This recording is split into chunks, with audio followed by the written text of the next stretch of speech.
بسم اللہ الرحمن الرحیم نحمدہ ونصلی ونسلم علی رسولہ الکریم۔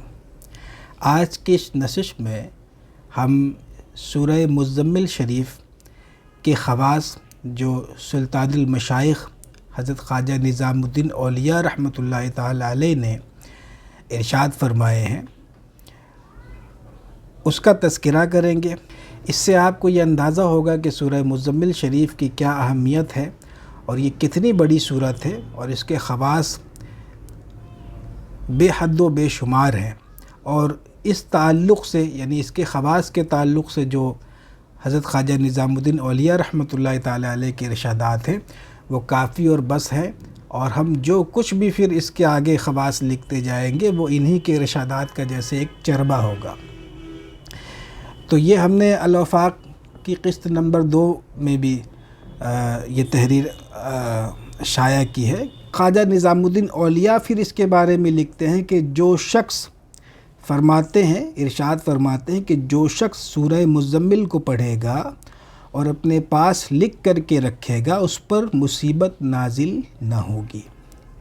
اللہ اور مخلوق کی نظر میں ذی عزت ہوگا۔ پڑھے گا تو اس پر پڑھے گا اور لکھ کر کے رکھے گا تو اس پر مصیبت نازل نہ ہوگی اور مخلوق خدا کی نظر میں ذی عزت ہوگا، یعنی اس کو تسخیر خلق حاصل ہوگی نا، حق تعالیٰ اس کو اپنا ولی بنا لے گا۔ اور اگر اس صورت کو پڑھ کر پتھر پر دم کرے تو عجب نہیں کہ وہ سونا بن جائے۔ کیسے کیسے خواص حضرت نے ارشاد فرمائے، دیکھیں لوگ کیمیا کے پیچھے بھاگتے ہیں، یہ سورہ مزمل کو پکڑ لو اسی سے کیمیا حاصل ہو جائے گا، یعنی یقین کامل ہونی چاہیے کہ اس کے پڑھنے والے پر زہر اور جادو اثر نہ کرے گا، ہر بلا سے محفوظ رہے گا، بہتے پانی پر پڑے گا تو اللہ کے حکم سے پانی پر کھڑا ہو جائے گا، قیدی کی رہائی کے لیے پڑے گا تو قید سے رہا ہو جائے گا۔ فقیر قادری عرض کرتا ہے کہ سورہ مزمل شریف کی تعریف اور اس کے خواص میں سلطان المشائخ سرکار محبوب الہی رحمۃ اللہ تعالی علیہ کے ارشادات بہت کافی ہیں۔ اب ہم اس عظیم صورت کے خواص میں جتنا لکھیں، جو کچھ لکھیں وہ انہی ارشادات کا جیسے ایک چربہ ہوگا۔ اچھا دیکھیں، اس میں حضرت محبوب الہی نے فرمایا کہ جو اس صورت کو لکھ کر کے اپنے پاس رکھے تو پھر آگے اس کے خواص ارشاد فرمائے۔ تو بطور تعویذ رزق کی تنگی کے لیے، رزق تنگ ہو گیا ہے، کوئی آفت و بلا میں مبتلا ہے، کوئی بیمار ہے، کوئی قید ہے، خواہ کسی بھی مقصد کے لیے اگر ہم سورہ مزمل شریف کو پورا لکھ کر کے بطور تعویذ اپنے پاس رکھیں گے تو انشاءاللہ تعالی، اور رکھنے کے ساتھ اس کا ورد بھی کریں گے کم از کم 7 مرتبہ یا 10 مرتبہ، تو انشاءاللہ تعالی اس مقصد میں کامیاب ہوں گے۔ اور یہ بہت آسان نسخہ ہے، بہت آسان ایک تعویذ ہے، مجرب آزمودہ، اور بزرگوں کا جیسے فرمایا ہوا مشائخ کی زبان سے یہ کلمات ادا ہوئے تو ان کے فرمان کو سن کر کے پھر اس پر جب ہم عمل کریں گے تو اس کی تاثیر بھی زیادہ ہوگی اور اس میں توجہ حضرت سرکار محبوب الہی کی بھی شامل ہوگی۔ تو یہ سب ہر کوئی لکھے جو لکھ سکتا ہے، جو لکھ سکتی ہیں ہماری بہنیں،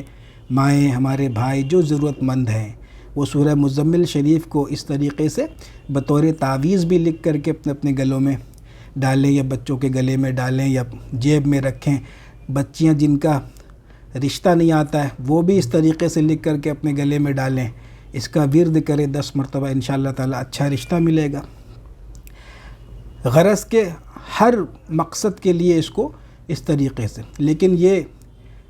ہر کوئی تو اس کو لکھے، جیسے میں یہ ترغیب بھی دے رہا ہوں اور جیسے ایک عام طور پر اس کو لکھنے کے لیے بتا بھی رہا ہوں، لیکن یہ یوں نہیں ہے کہ پھر میرے سن کر کے پھر اس کو کوئی اس طور پر میری بات کو سند بنا لے اور پھر وہ لکھ کر کے دینے لگے کہ ہم نے یہ بتایا ہے، ایسا نہیں۔ یعنی تعویذات وغیرہ کی اجازت اس کے لیے شرط ہوتی ہے۔ تو ہمارے یہاں جو دوسرے مرحلے سے جو احباب فارغ ہیں ان کو اس طریقے سے سورہ مزمل شریف لکھ کر کے دینے کی اجازت ہے، اور باقی جتنے لوگ ہیں ایک عام فیضان میں وہ شامل ہیں، اور یہ ہر کسی کو جو یہ بات سنے دوسرے تک پہنچا دے، وہ خود اپنے طور پر لکھ لے اور اپنے پاس لکھ کر کے رکھ لے. نہیں لکھ سکتا ہے، کسی گھر میں کسی دوسرے صاحب سے جو لکھنا جانتے ہیں ان سے لکھا لے، بشرطے کہ وہ صاحب نمازی ہو اور باوضو لکھے وغیرہ وغیرہ. یہ سب تو جیسے عام معلومات کی باتیں ہیں جو کہ ہر بندہ خدا جانتا ہے جو ان چیزوں سے دلچسپی رکھتا ہے، شغف رکھتا ہے تعویذ وغیرہ لکھنے اور اس کے استعمال کرنے سے. تو یہ آج کی نشست میں یہ فائدے ہم نے بیان کیے ہیں. اللہ تعالیٰ اس کا نفع عام کریں، سب کو بتائیں، اور اللہ تعالیٰ ہم سب کو علم نافع اور خیر کثیر عطا فرمائے. فقیر کو اپنی دعاؤں میں یاد رکھیں. السلام علیکم ورحمۃ اللہ وبرکاتہ.